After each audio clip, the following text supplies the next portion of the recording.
Fujifilm GX680 3S.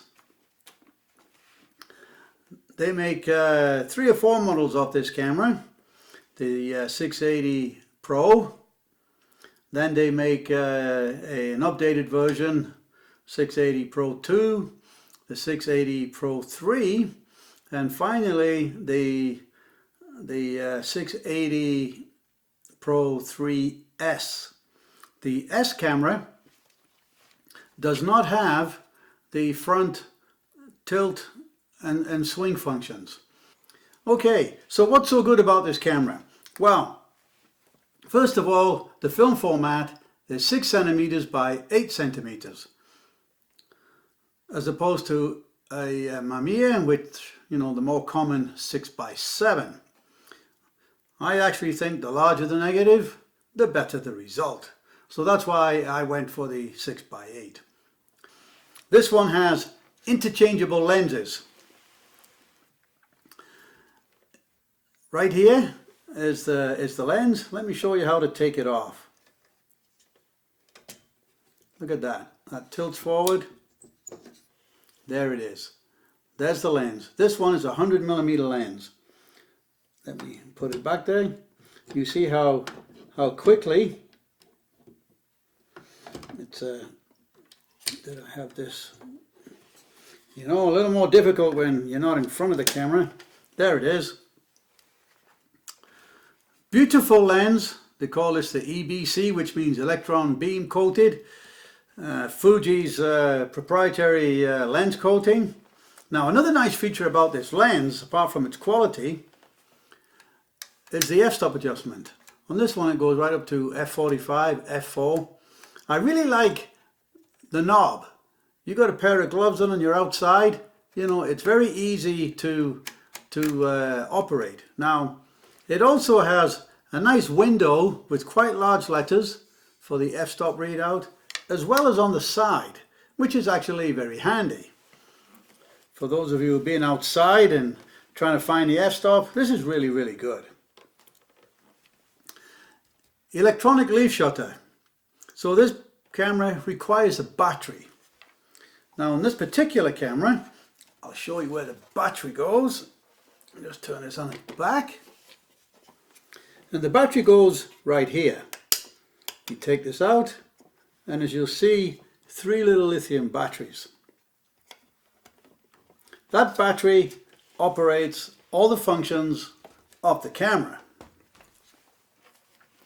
Now, there's also a flash contact here, which could be handy for some. Right here is a PC flash cable connect, which is great. And right here is the remote control shutter release. So what does that look like? Excuse me, I'll just reach out. And here it is. This one has a little electronic remote control. It actually plugs into the side of the camera, and right there is the release button. Very handy actually. So, shutter speeds from 8 seconds, which is great, very accurate, to 400th of a second, which is great. I like that.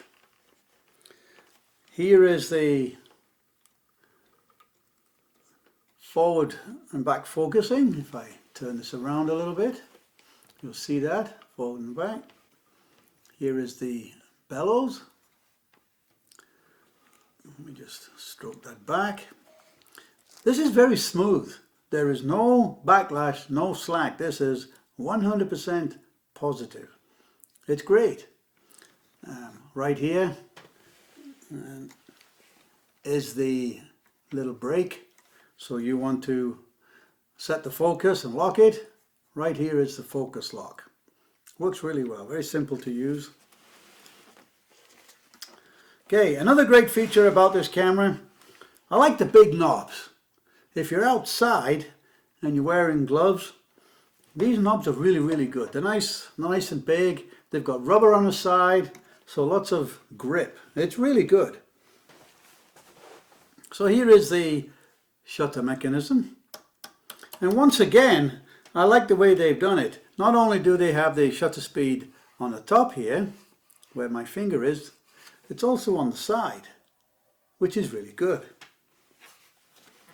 Shutter speed right up to 8 seconds, even including B setting, which is superb.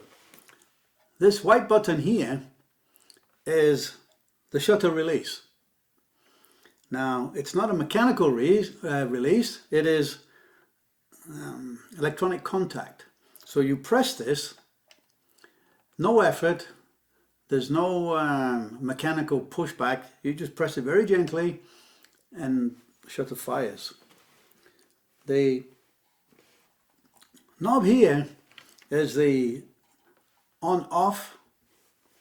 Now this has a few functions. So here is on, and in this position it says here single. So every time you press this button or the remote release, it will fire one shot. Now another great feature on this one, you rotate that one more, it actually has a continuous mode. So depending on the shutter speed, this will take a frame as quick as 1 second, and it'll continue to take a second frame just by holding down the button. I think that's really, really good. Now, another thing that I really like about this camera is the mirror lockup. Once again, it's assisted by the electronics. You just click the switch up. So let's power it up.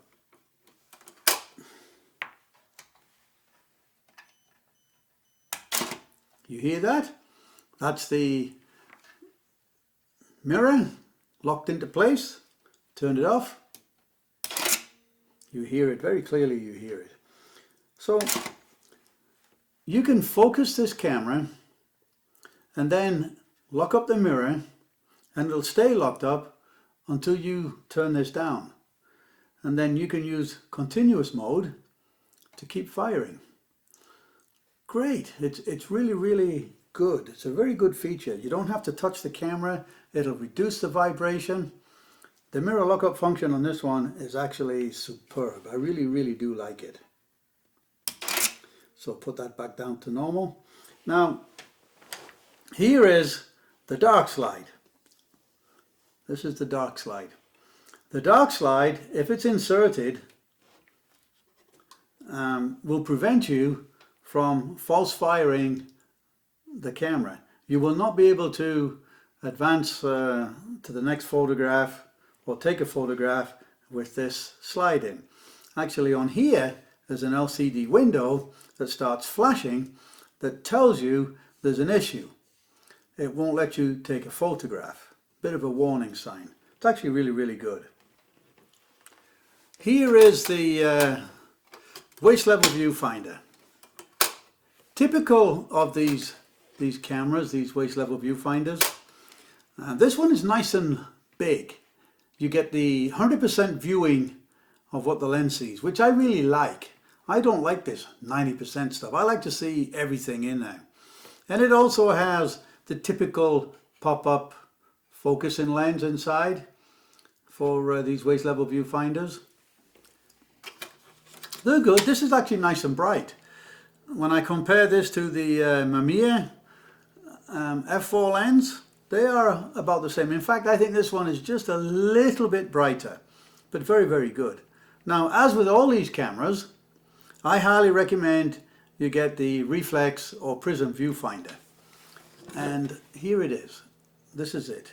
You can see by my hand, it's actually quite large, but it actually clips on here. You take this off, put this on here, and this viewfinder is superb, very bright, and it's really, really good for focusing. And right here, if I bring this down into the image, right here you rotate this, and it's the diopter setting. So if you wear glasses, short-sighted, long-sighted, it's okay. You just turn this and it'll focus, you know, very, very bright and very sharp. 100% recommended, as with most medium formats, that you get something like this. So, what is so special that this is a must-have camera for medium format work? Well, it's right here. This film back has Power Film Advance. So you don't have to do anything. You press the button, it'll take the photograph, and this film back will advance. Auto Film Advance is a huge benefit. It just makes using the camera more fun and faster. Now, another nice feature about this film back, actually where my hand is going underneath, there's a button there. You press that and rotate it. Now, this film back rotates really, really nicely. It is very gentle, it doesn't take a lot of pressure, and it locks automatically in the right place. And the same if you want to rotate it back. There's a button, a comfortably sized button. You press that and you just rotate it back and it'll just lock. This camera has an LCD screen. It'll actually tell you how many frames you've taken. Now on a 6x8 you can take 8 shots on a roll of 120 film. That's okay, I think. And there's an ASA button here. This actually lights up. You can light it up, so if you're outside and you want to see what's on there, you just press it and it'll light up.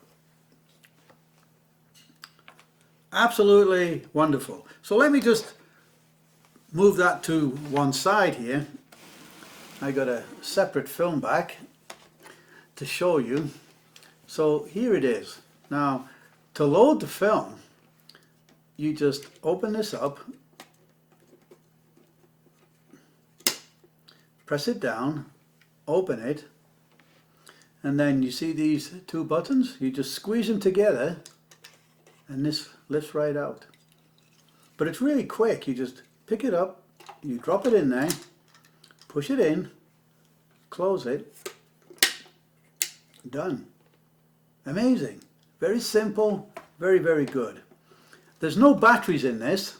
The batteries are in the camera body. Remember I showed you those 3 lithium batteries. I don't know how many rolls of film you get, but probably more than you could shoot in a day from a set of batteries. I have 2 backs, so I use one for black and white and one for color.